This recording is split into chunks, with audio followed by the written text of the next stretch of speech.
Eh, Vamos a retomar el tema que veníamos desarrollando la semana pasada, que tiene que ver con los inicios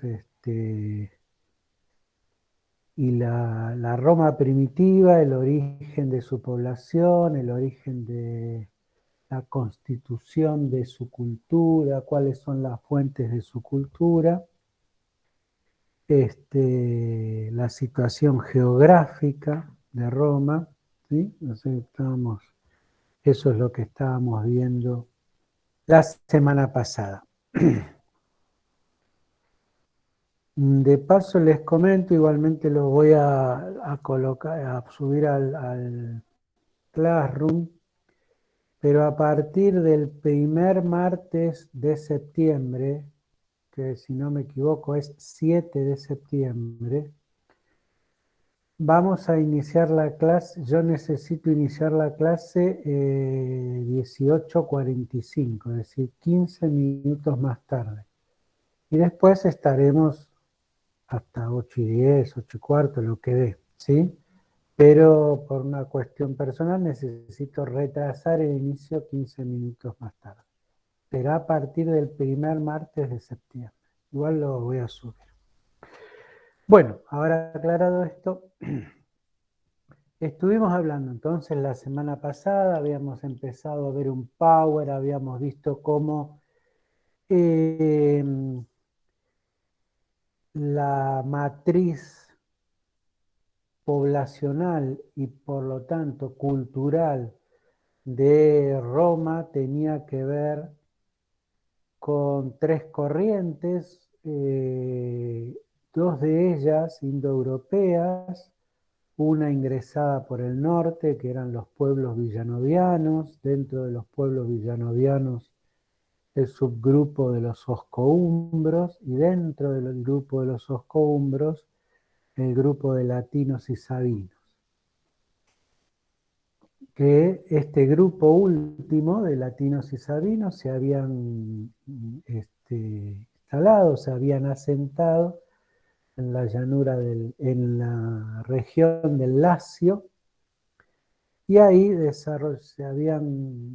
habían nacido los primeros marcos aldeanos, con una actividad fundamentalmente pastoril. Es una región de colinas con pequeños valles inundables, ¿sí?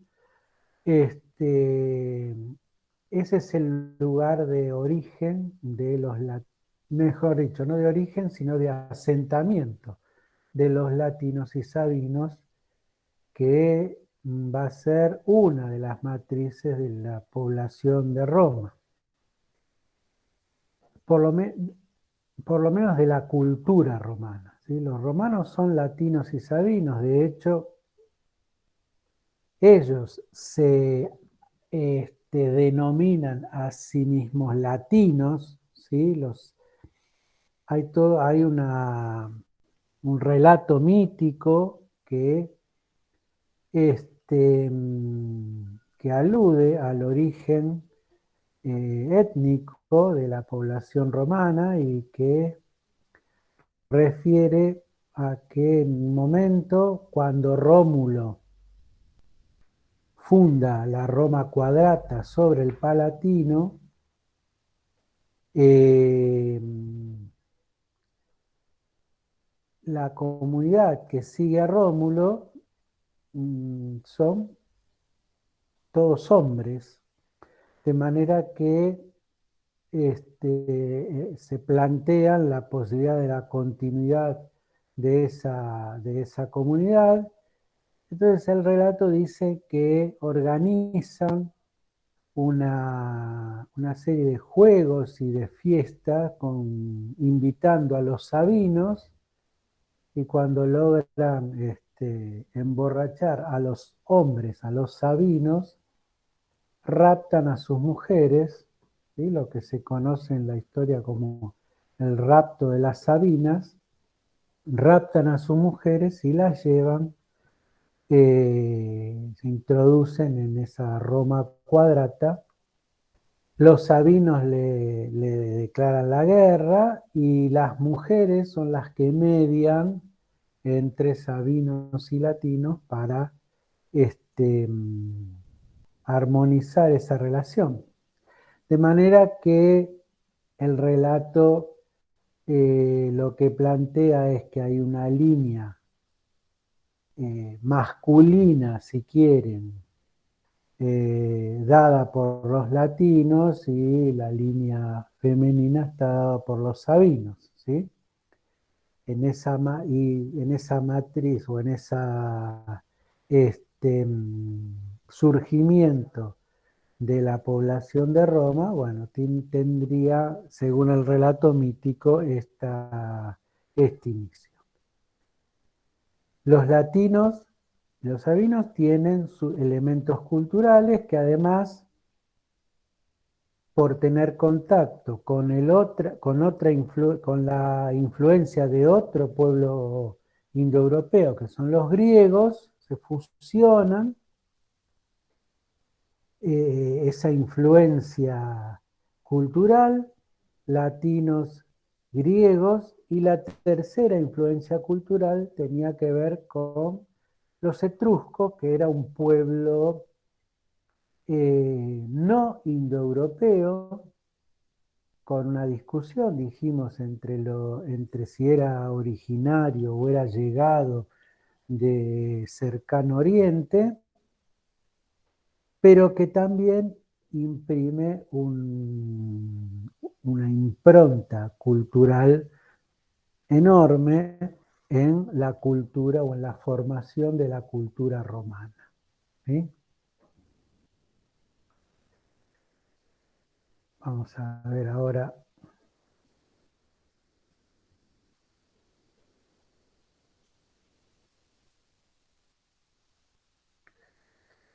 Ahora vamos a trabajar con este mapa y después vamos a seguir con el Power que habíamos presentado la vez pasada. Bien, este es el mapa de parte de la península itálica, el centro y el norte de Italia. Ahí aparecen los ligures y los vénetos, serían originarios de ese territorio, los celtas, galos, como le habíamos dicho. Y lo que está aquí en color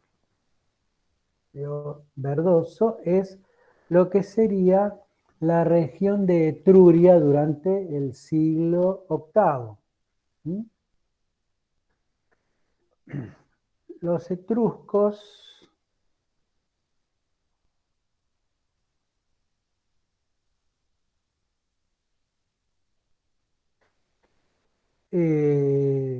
conformaban ya para el siglo VIII lo que se denominó una confederación de ciudades.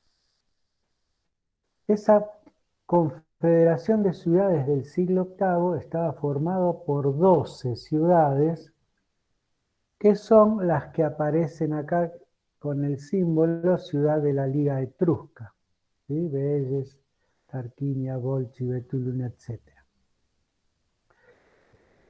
Es decir, era un modelo, en todo caso, de distintas ciudades independientes una de otra, todas conformaban o compartían, mejor dicho, la misma cultura, todas tenían una forma de gobierno similar, que era la monarquía, y se diseminaban en ese primer territorio que es el que aparece ahí en color verde. ¿Sí? Cuando hablamos de la cultura compartida y de los rasgos compartidos en cuanto a lo cultural, uno de ellos es esta definición de la forma de gobierno, como digo, una monarquía, una nobleza caballeresca militar que rodea al poder del monarca. Ese monarca no estaba conectado con el poder religioso,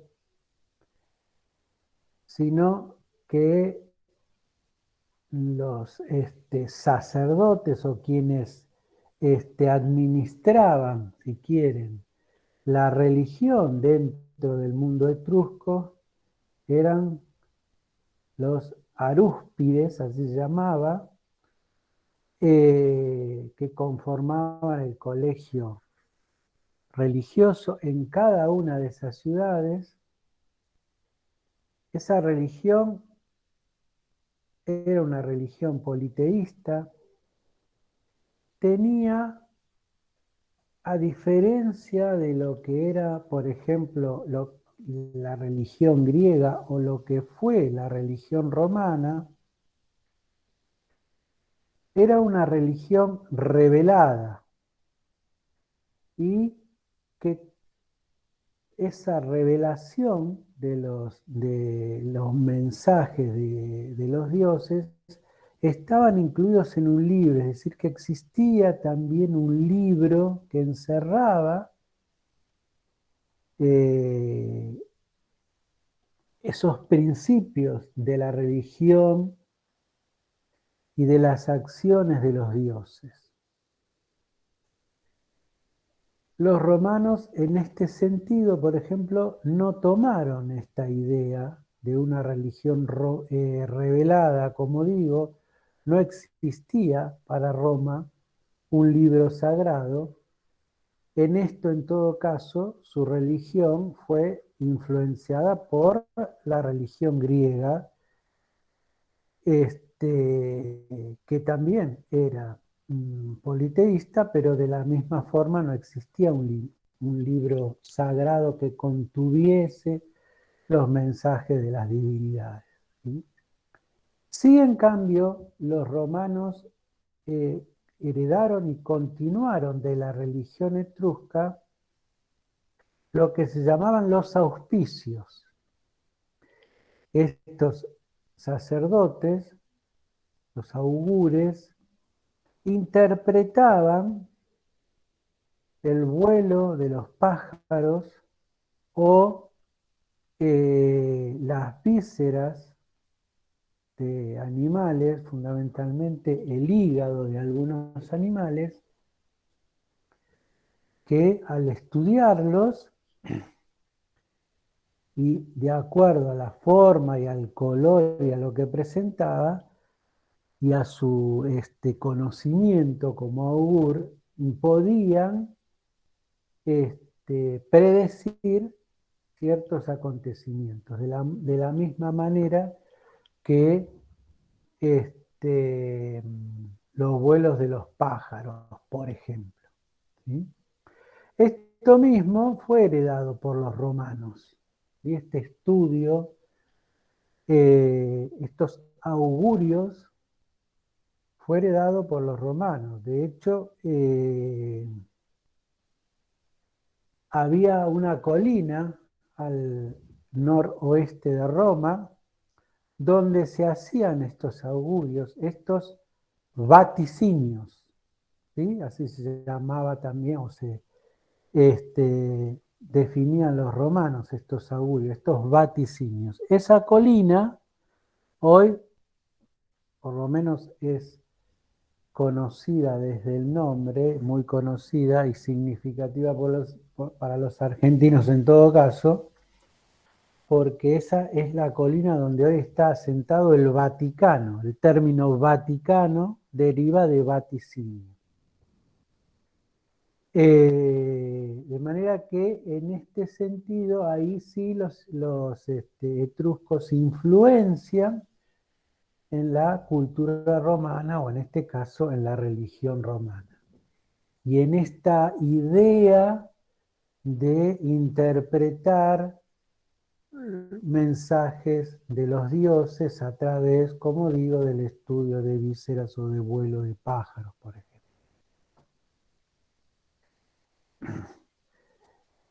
Todo un símbolo, ¿no? Que el Vaticano esté ahí. ¿Cómo? Todo un símbolo, digo, que el Vaticano esté sentado ahí. Sí, sí, por supuesto. Bueno, eso terminó, en realidad termina constituyéndose ese estado hoy ahí en el siglo XX, cuando se firma, el Papa firma el Tratado de Letrán con Mussolini y todo lo demás. Pero, y ahí queda resumido a ese sector o a ese territorio, pero siempre fue la capital en todo caso de los Estados Vaticanos. Y sí, está asociado al mundo de lo religioso desde la antigüedad.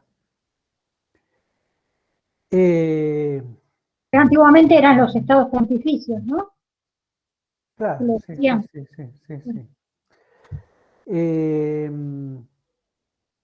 decía entonces, otro elemento que heredan los romanos de los etruscos es el símbolo que identifica el poder o quién detenta el poder.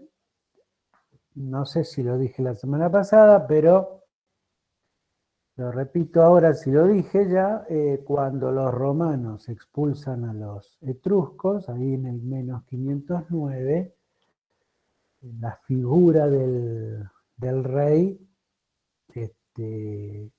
queda corrida, ¿sí? Es casi mala palabra y no se puede utilizar, no hay, de hecho no hay una concentración del poder hasta el fin de la República, ¿sí? Pero el rey tenía unos acompañantes que se llamaban los lictores, el rey etrusco tenía un acompañante que se llamaban los lictores, que llevaban un símbolo que se llaman las fases, que son unas cañas unidas y en el centro un hacha. El hacha significa el poder, las cañas unidas significa la unidad a ese poder. Ese símbolo siguió utilizado por uno de los magistrados romanos que eran los cónsules, que era el magistrado encargado o uno de los más importantes dentro de las magistraturas. Ya veremos después qué hacían los cónsules. Pero digo, bueno, este es otro elemento que se hereda de los etruscos.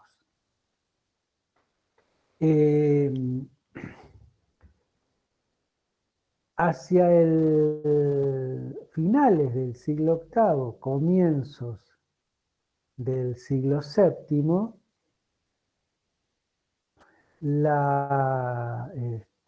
esa confederación etrusca empieza a expandirse, porque ya para ese momento se habían constituido en el poder militar más importante dentro de la península itálica. La expansión ahí está marcada en gris, hacia el norte, todo lo que es, por ejemplo, ahí donde está Felsina, ¿sí? Esa es parte de la llanura del Po, de la llanura o la llanura padana, la pueden encontrar así en algún texto, ¿sí? Ahí donde está Bolonia, está Milán, actualmente en esa zona, ¿sí? Está Turín, digamos, es la zona hoy por hoy más rica de Italia. ¿Sí? Y se expanden hacia el norte casi hasta el límite con los celtas, y por otro lado, expandiéndose hacia el sur, atravesando ahí la región del Lacio, ahí están nombrados los latinos, ¿sí? y llegando ya ingresando en el territorio de lo que era la Magna Grecia. Esa región de Campania es parte ya perteneciente a la Magna Grecia. Y también ganan el mar, que se denomina mar Tirreno. Ese término Tirreno deriva de Tirrenoi, porque los griegos denominaban así a los etruscos, Tirrenoi. De ahí viene el nombre de ese mar, porque los etruscos logran en algún momento tener una presencia muy importante dentro de ese mar.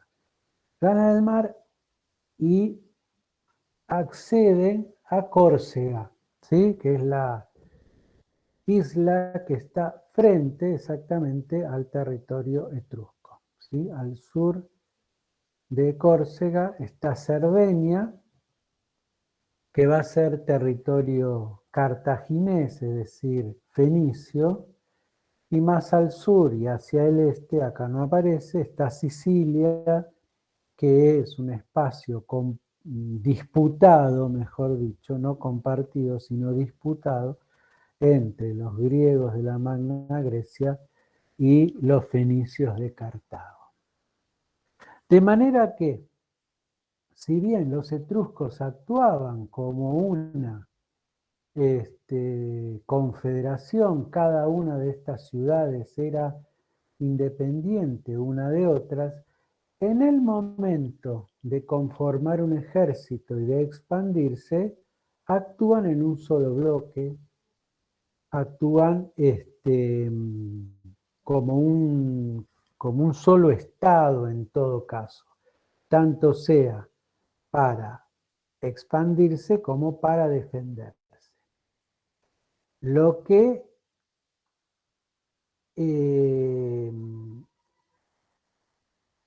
difiere de este concepto de expansión en bloque es la ciudad, es la fundación de ciudades, de manera que si un rey de una de estas ciudades de una de estas ciudades etruscas, funda una ciudad fuera de ese primitivo territorio etrusco, ese rey tiene el derecho de iniciar un linaje y una dependencia con su propia ciudad. Ejemplificando, Roma fue fundado por los etruscos y el primer rey etrusco se llama Tarquino, de manera que quien funda la ciudad de Roma, o quienes fundan la ciudad de Roma, son oriundos de Tarquinia, que aparece ahí, que es una de las 12 ciudades de la Confederación Etrusca. ¿Sí? Si bien fue fundado por la expansión etrusca, y esa fue la razón por la cual aparece Roma,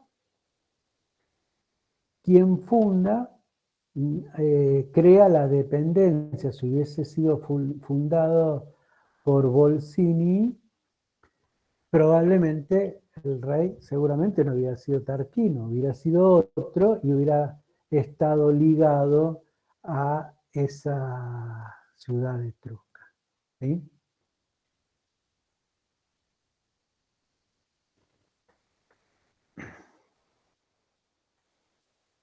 Bien.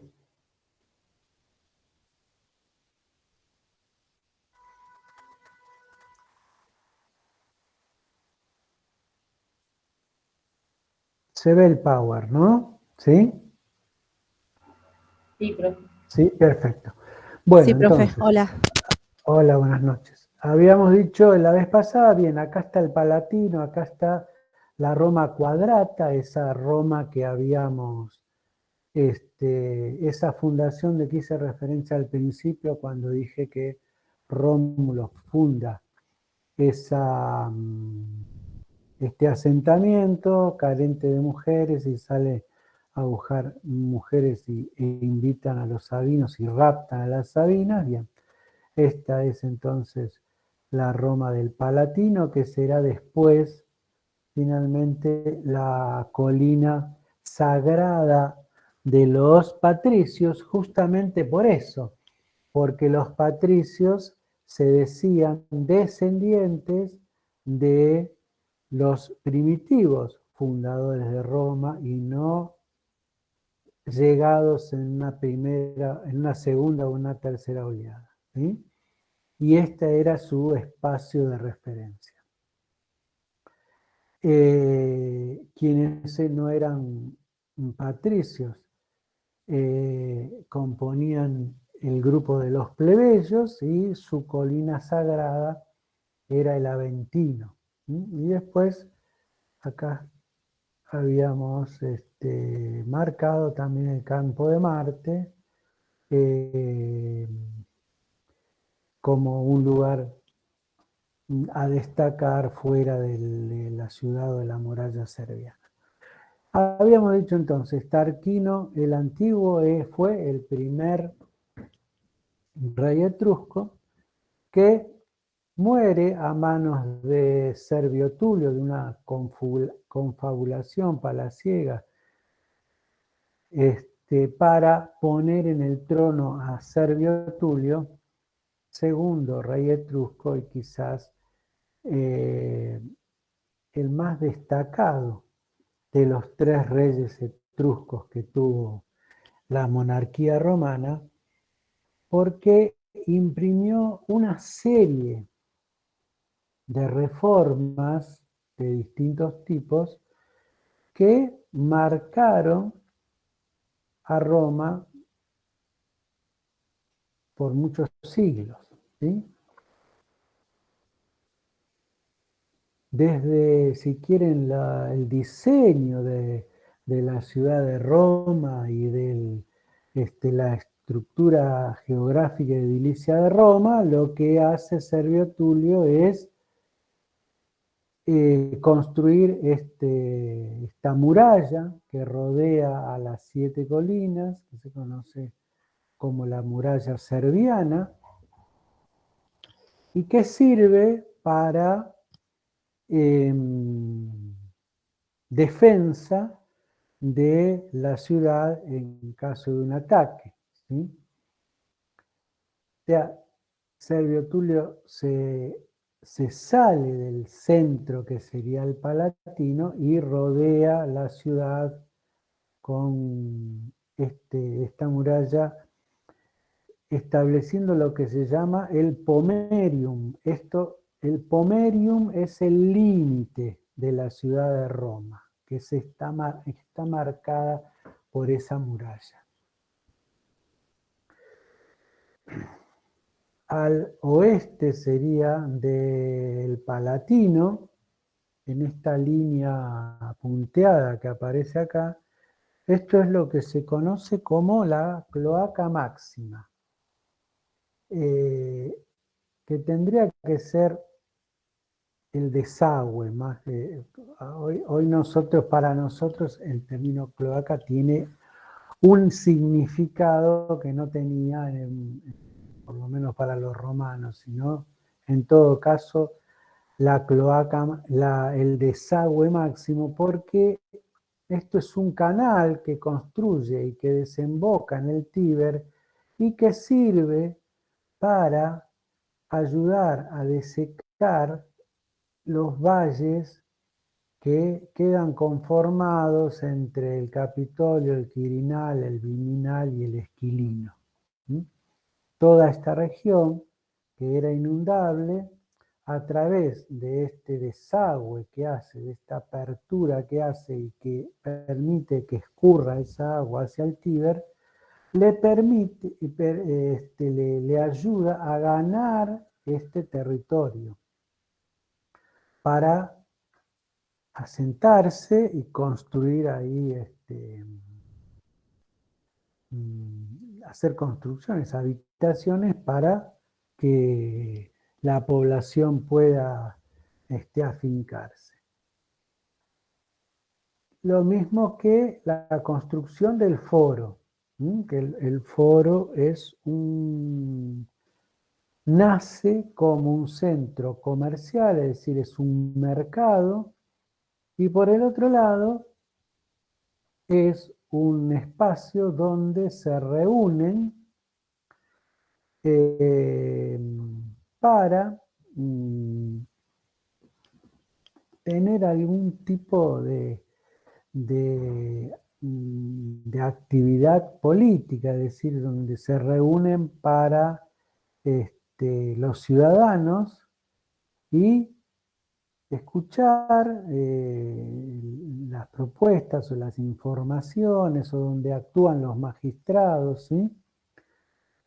Después, en el periodo de la República, será un espacio de enorme movimiento político. Bien, otra de las reformas que hace Servio Tulio tiene que ver con la creación de las tribus domiciliarias. Hasta el ascenso de Servio Tulio asciende como rey aproximadamente entre el 775 y el 760, en ese periodo. Hasta antes del ascenso de Servio Tulio, la población de Roma estaba dividida en 3 tribus étnicas. Es decir, quienes eran latinos conformaban una tribu, quienes eran sabinos conformaban otra tribu, y quienes eran etruscos conformaban la tercera de las tribus. Los van a encontrar en los textos como Ramnes, Tities y Lúqueres, o Lúceres, ¿sí? Las 3 tribus étnicas anteriores a Servio Tulio. Servio Tulio va a reformar el concepto de tribu y va a organizar la población y la pertenencia de la población a tribus que respondan a su domicilio, es decir, deja de lado la pertenencia a lo étnico y conforma, como dice ahí la diapositiva, tribus domiciliarias. Esas tribus domiciliarias serán urbanas o rurales, de acuerdo a que si están en el casco de la ciudad, ese domicilio, o si está rodeando la ciudad de Roma, ¿sí? Es decir, ocupando el campo anexo al centro urbano. Las tribus urbanas son 4: Esquilina, Colina, Palatina y Suburana. Esas 4 tribus urbanas no cambian, permanecerán en el tiempo siempre. Es decir, a partir de Servio Tulio en adelante en la historia de Roma, siempre existirán estas 4 tribus urbanas, donde la Palatina en general concentraba a la población más pudiente dentro de la ciudad, y la tribu Suburana era la tribu de la población, era la tribu más popular de la población. Se destacaba en la actividad sobre todo pequeños comerciantes y artesanos, ¿sí? A lo mejor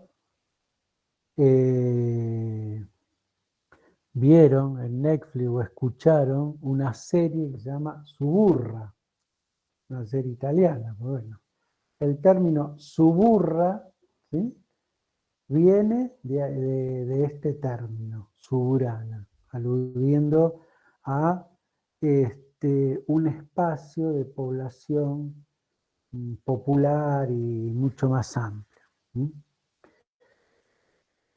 Y si no, las otras tribus eran las rústicas, lo pueden encontrar como rústicas, campesinas o rurales, es exactamente lo mismo, son 3 sinónimos para este caso. Y que tienen que ver con la división en tribus de los territorios que rodean a la ciudad de Roma. En principio, en el momento en que Servio Tulio crea esas tribus rústicas o rurales, son 16. Ese número va a variar porque va a responder a la expansión, es decir, cuando Roma se empiece a expandir y empiece a ganar territorio más allá de ese primer territorio que tenía que ver con la Roma etrusca, va a incorporar territorio y entonces va a incorporar población y los va a incluir dentro de estas tribus. ¿Sí? Entonces ese número va a aumentar hasta el número histórico de 31. Es decir que, y ahí se detuvo, es decir, existieron históricamente, después de esa expansión, 31 tribus rústicas y 14 urbanas, lo que hacía un total histórico de 35 tribus. En las tribus urbanas, la residencia incluía a quienes residían, los dueños de la tierra que residían en el espacio urbano, artesanos y comerciantes. Y en las tribus rústicas, los que estaban incluidos se dedicaban o eran los campesinos. Esa tierra de las tribus urbanas es una tierra inalienable, es decir, que no se puede perder. No se puede perder por ningún tipo de situación ni de deuda, no se puede perder. Y además no paga impuestos en esas tribus, esas tierras. ¿Sí? Porque vamos a hablar durante la historia de Roma de los grandes latifundios, de los impuestos, de la explotación de esos grandes latifundios. Bueno, pero estas tribus rústicas están fuera de este espacio de los grandes latifundios. Y es lo que se conoce, o lo pueden llegar a encontrar en algún texto, como el Ager Romanus Antiquus, la tierra de los antiguos romanos.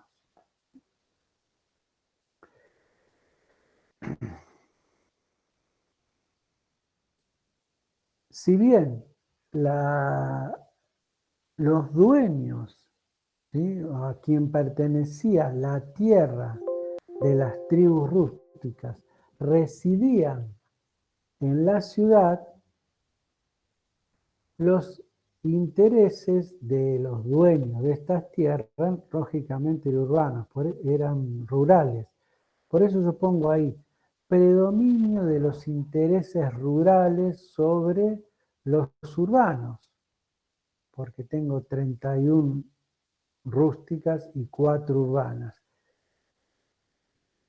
Vamos a ver en algún momento que aparecen unos comicios que se llaman comicios tribales o asambleas tribales, donde se vota por tribu y lógicamente los intereses rurales van a primar siempre porque son 31 tribus sobre 4. Y los nuevos ciudadanos, como digo ahí, son ubicados por el Senado en una tribu. El Senado, sobre todo esto a partir de la República, y los nuevos ciudadanos tienen que ver con, sobre todo con aquellos que por alguna causa adquieren la ciudadanía o son esclavos libertos. Se da mucho la manumisión en la historia romana. Bien, al adquirir su libertad, el Senado ubica en cuál de las tribus va a participar como ciudadano.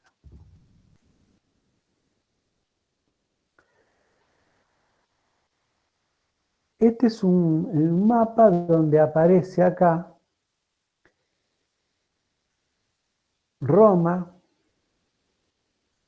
Esta es la Roma con el Pomerium, que sería con la muralla serviana. Acá están las 4 tribus, Capitolio, Esquilina, Palatina y Suburana, ¿sí?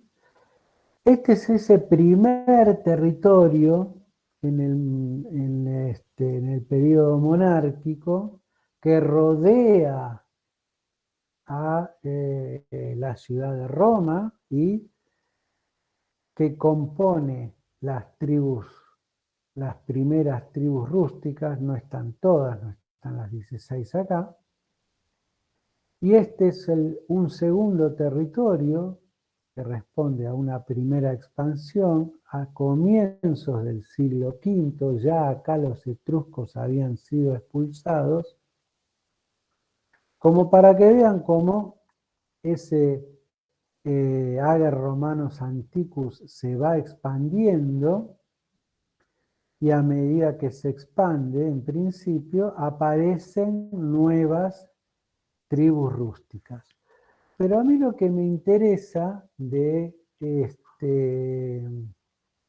destacar también en este mapa es el nombre de las tribus, así como está la Esquilina, la Palatina, la Suburana dentro del espacio urbano.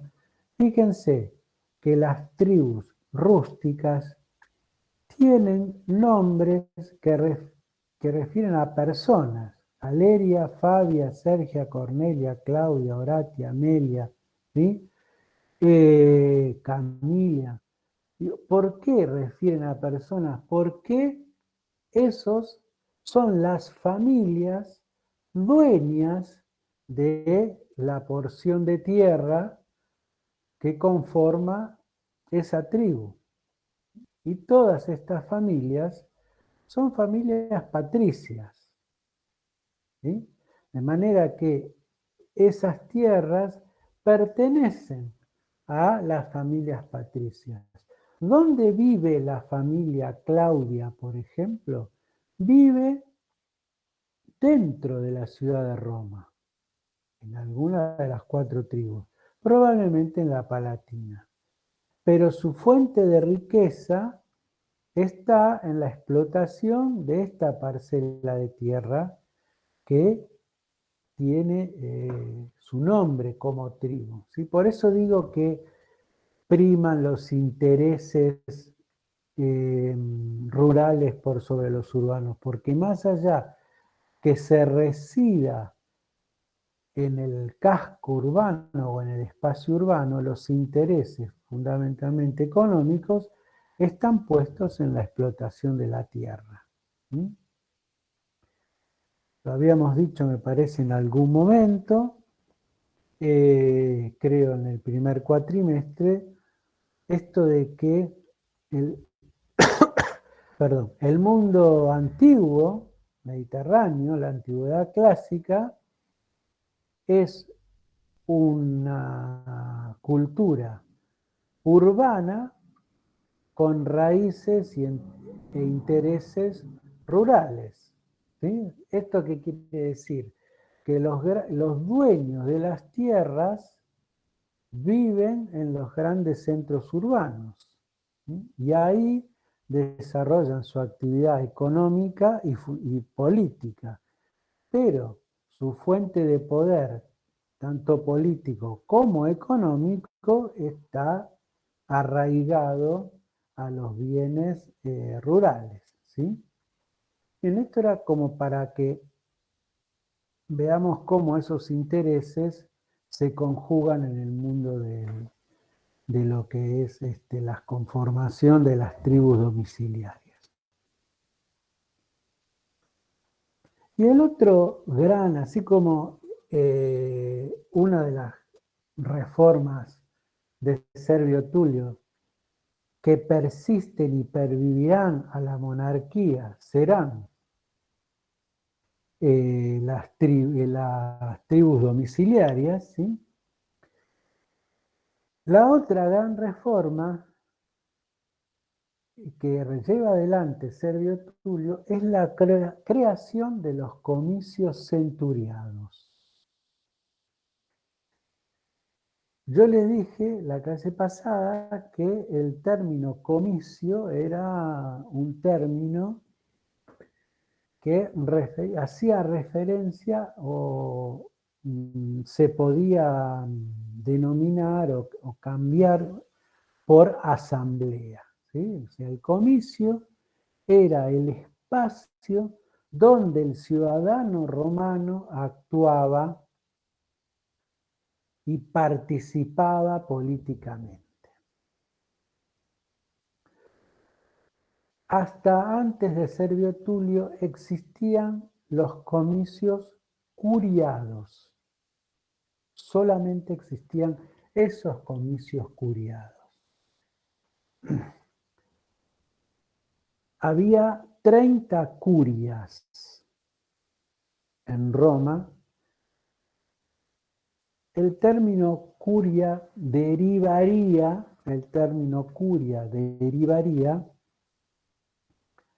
en cóvires. Cóvires quiere decir reunión de varones. Porque las curias estaban conformadas, cada una de ellas, por varones pertenecientes a algún linaje. Había 30 linajes destacados. Los varones que pertenecían a ese linaje o estaban ligados a ese linaje componían esa curia. La reunión de las 30 curias daba lugar a los comicios curiados.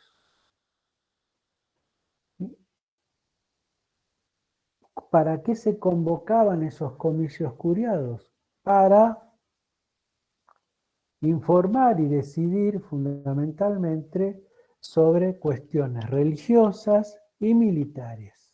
El rey los convocaba y esa reunión de las 30 curias dio origen a este espacio de participación que eran los comicios curiados. Servio Tulio decide crear un nuevo comicio, que son los comicios centuriados, que también van a estar conformados por los ciudadanos varones, pero en tanto soldados, no en tanto miembros de una curia. Es decir, el ciudadano en tanto soldado va a conformar una nueva asamblea o un nuevo espacio de reunión deliberativo que serán los comicios centuriados.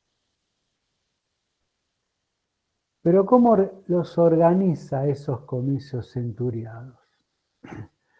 Los agrupa a todos los ciudadanos por su fortuna. Y esto en realidad no sería azaroso, sino que tendría que ver con probablemente la influencia de lo griego en este reino etrusco. ¿Sí? Y recuerda el cuatrimestre anterior, hacia el 595 a.C., en Atenas, para salvar la crisis generada por la aristocracia cuando somete a la condición de tómero a quienes tienen deudas, deroga esta situación y esta ley de esclavitud por deudas y divide a la sociedad ateniense en 4 clases de acuerdo a su fortuna. Bien, esto que sucede a principios del siglo VI seguramente es de gran influencia en Servio Tulio hacia mediados del siglo VI para que cree un espacio de participación de los ciudadanos en tanto soldados, pero que participen agrupados por su fortuna.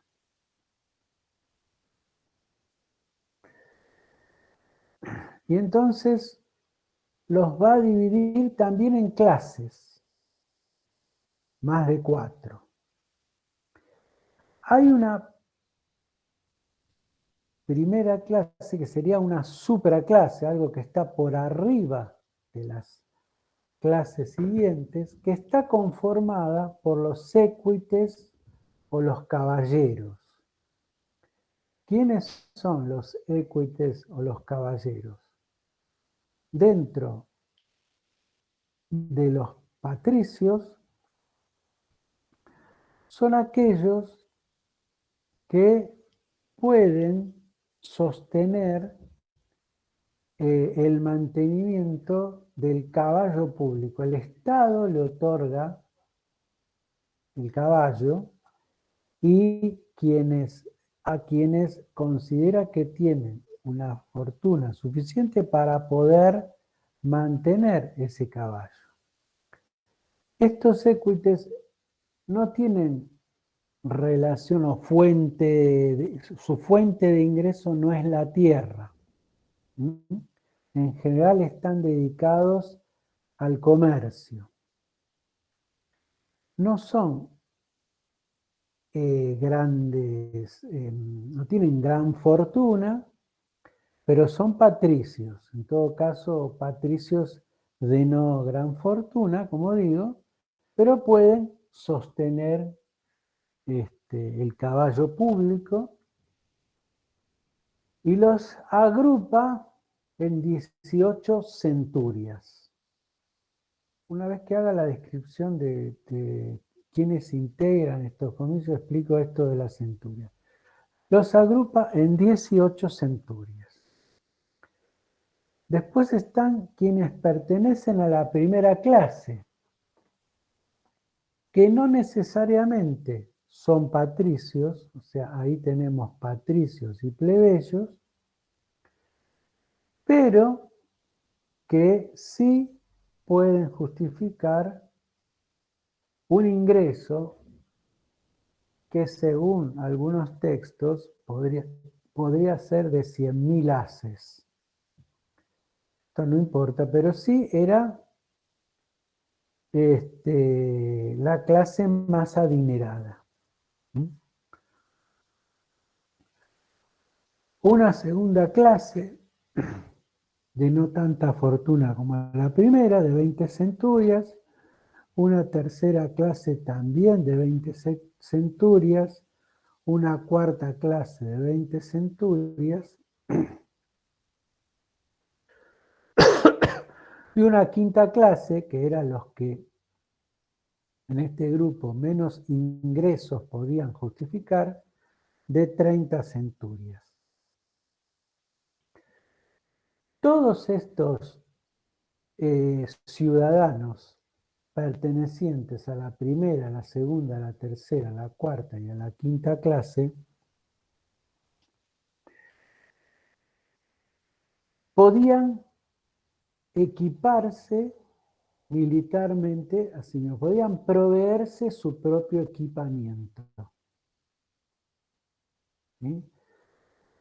El tema era que de acuerdo a la fortuna que tenían, eran lo que se podían prever, es decir, el de la primera clase podía proveerse de un escudo de madera, de una lanza y de una espada, y el de la quinta clase solo llegaba a proveerse de espadas o de hondas, ¿sí? Entonces, difería de acuerdo a la clase el armamento con el que podía proveerse a sí mismo para pelear. ¿Sí? Pero todos ellos podían proveerse de algún tipo de armamento para integrar el ejército. Y existía una clase más abajo de la quinta clase, que era la infraclase, también llamada capitesensi o proletarii. ¿Quiénes pertenecían a esta infraclase? Aquellos que no tenían nada. Y por no tener nada no podían proveerse de ningún tipo de armamento para integrar el ejército. Como no tenían fortuna, no tenían forma de justificar ningún ingreso, se los denomina capitesensi. Capitesensi quiere decir censado por cabeza, porque no hay fortuna o no hay ingreso que se pueda justificar. O proletari, que quiere decir que lo único que tienen es su prole, su descendencia. Eso quiere decir el término proletario. Porque no tienen forma de justificar ningún ingreso. ¿Formaban parte del ejército? Sí, formaban parte del ejército, pero eran los herreros, los cocineros, los músicos, es decir, no iban al frente, no peleaban. Los miembros de la infraclase no tenían enfrentamientos.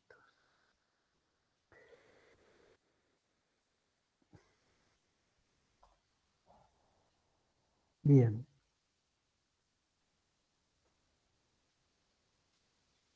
Cuando estos comicios centuriados se reunían por pertenencia a la clase. ¿Sí? Sí. Y votaban de acuerdo a la clase a la que pertenecían por orden. Era un voto por centuria. Explico qué es esto de la centuria. En realidad, como quienes conformaban los comicios centuriados eran los ciudadanos en tantos soldados,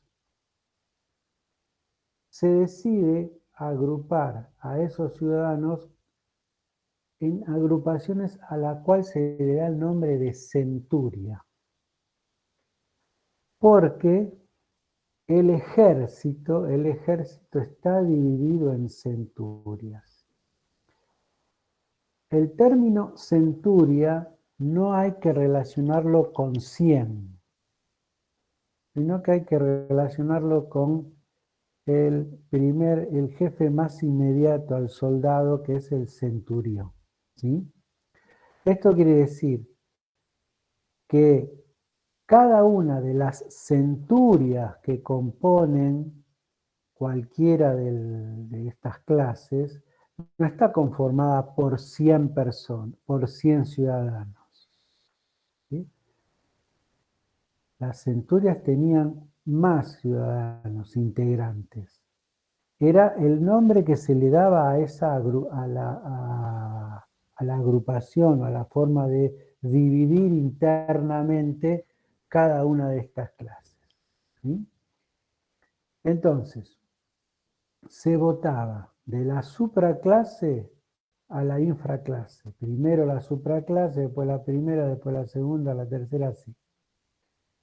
Y se votaba por centuria, un voto por centuria.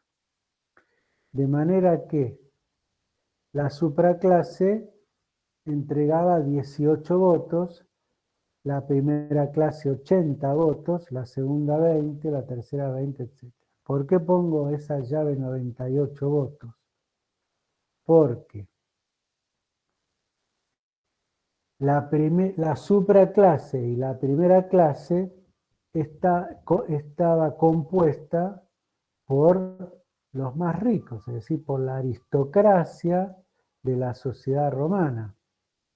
Con lo cual, si la supraclase y la primera clase se ponían de acuerdo en cuanto a lo que había que votar, que de hecho terminaban siempre, porque los intereses eran comunes, alcanzaban 98 votos. De la segunda a la infraclase eran 95, de manera que al alcanzar 98 votos se alcanzaba ya la mayoría y no se seguía votando. En contadísimas ocasiones se recurrió a la segunda clase para votar y de la tercera clase hasta la infraclase no votaron nunca. Más allá que se los convocaba para participar, pero en el momento de la votación se atendía y prácticamente se resolvía los que la clase pudiente o la clase aristocrática definía. De manera que esto sostiene un modelo aristocrático, es decir, un modelo de los más ricos, que son quienes acompañan a esa monarquía instalada por Servio Tulio en su momento. Superada la monarquía, los comicios centuriados siguieron funcionando con esta misma estructura. De manera que, como esto no cambió, en el periodo republicano, los intereses de los más ricos o de la aristocracia terrateniente fundamentalmente era la que primaba en las decisiones.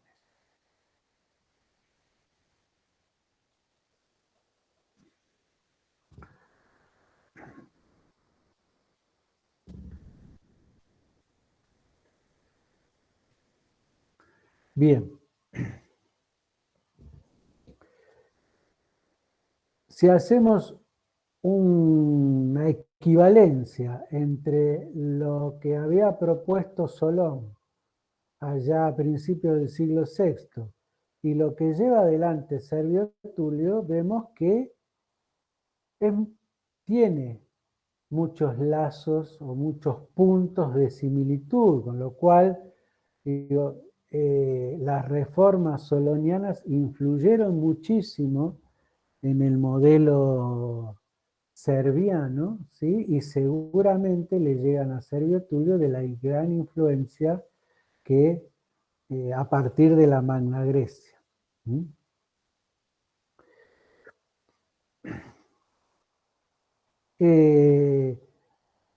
Los etruscos continúan con su expansión hacia el sur, hasta que a finales, hacia el 520 aproximadamente, el ejército etrusco es vencido por una fuerza griega, por los griegos. Esa derrota que le infligen no les permite extenderse más hacia el sur, al contrario, se deben replegar.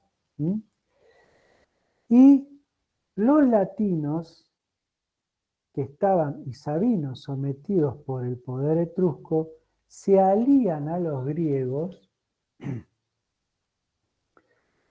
Y finalmente, hacia finales del siglo VI, los etruscos son expulsados de por lo menos la dirección de la política romana. La leyenda o el relato mítico dice que la hija de un destacado patricio fue violada por el hijo de Tarquino el Soberbio, que es el último rey, el que le sucede a Servio Tulio, y entonces frente a esa violación, los patricios reaccionan y expulsan a los etruscos, ¿sí? Pero en realidad la expulsión etrusca responde formalmente a una presión que griegos, latinos y sabinos ejercen para correrlos del territorio del Lacio. De hecho, a partir del comienzo del siglo V, los romanos inician una expansión, como vimos ahí en ese mapa que amplía el territorio de las tribus rústicas, y en esa expansión empiezan a tomar ciudades etruscas, ¿sí? Como digo, la expulsión en realidad es la expulsión de la jerarquía etrusca, ¿sí? Porque la Suburana, por ejemplo, o en la Suburana, por ejemplo, comunidades etruscas de artesanos o pequeños comerciantes siguen perviviendo, ¿sí? Son ciudadanos romanos y siguen desarrollando su actividad. Lo que supone la expulsión de los etruscos en realidad es el fin de la monarquía. Eso es lo que supone, es decir, ese desembarazarse de ese modelo político y además de esta dependencia de Etruria, probablemente de Tarquinia, que era la ciudad donde habían surgido quienes habían fundado Roma.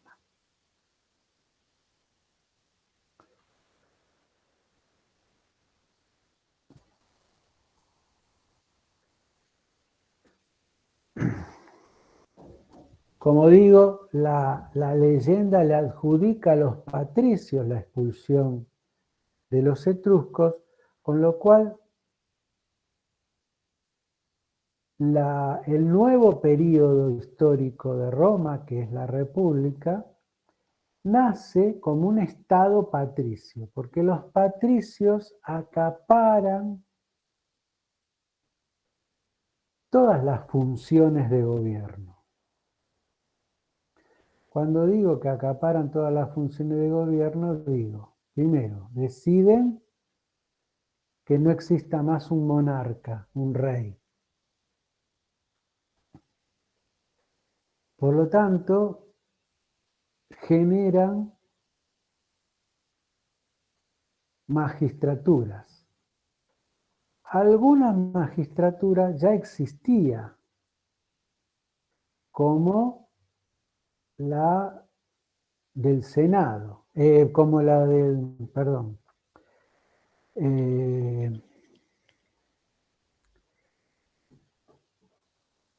perdón,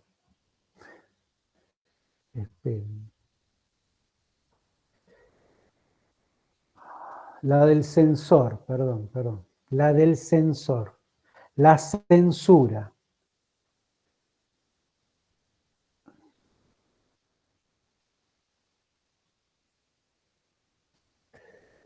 La censura, que tenía que ver con una magistratura ejercida por un funcionario, o en algún caso llegó a haber varios funcionarios que se llamaban censores, tenían como función, por ejemplo, la de ubicar a los ciudadanos en cada una de las tribus. Esa es una magistratura que ya venía de la monarquía. Pero hay otras que se crean. Por ejemplo, la magistratura del consulado.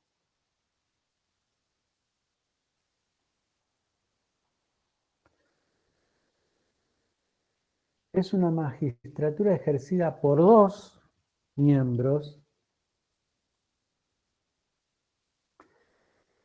Su duración era anual.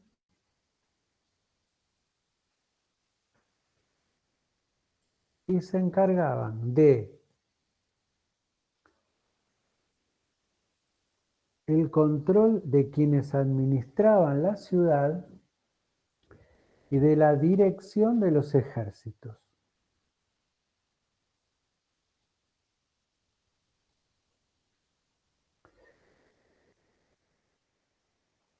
El hecho de que fuesen 2 no es caprichoso, sino que uno se controla a otro, ¿sí? No iban a nombrar a uno solo por el temor de caer en un esquema más monárquico, y porque como tenían la dirección de los ejércitos, cuando un cónsul salía al frente del ejército, había alguien que representaba una magistratura que quedaba en la ciudad, de manera que ese cargo nunca quedaba vacante. Si fuese el cónsul que muere en el combate, siempre está un segundo cónsul que va a cumplir esa función.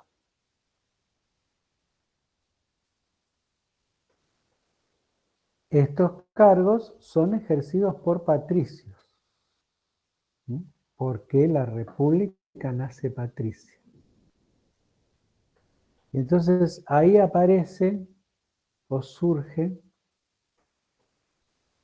un conflicto con el otro grupo, que es el grupo de los plebeyos. Porque los plebeyos pretenden también un espacio de participación política, dado que ese espacio está todo acaparado en manos de los patricios.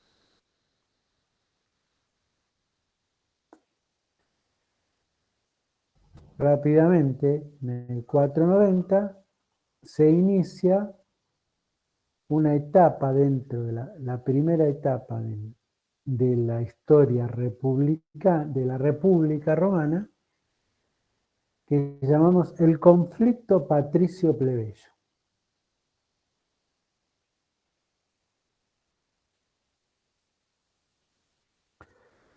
Y con eso, con la descripción del conflicto patricio-plebeyo, arrancamos la semana que viene, ¿sí? Les voy a pedir que lean en el texto de Alfoldi Gesa, en el primer capítulo, simplemente esto, el autor hace una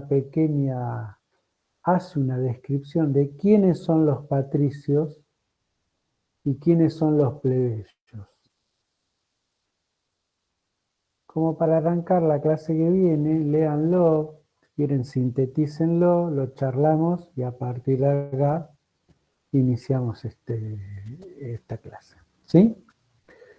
Bueno, mañana les voy a subir el Power que les pasé hoy y el mapa también de Etruria, por si lo quieren tener.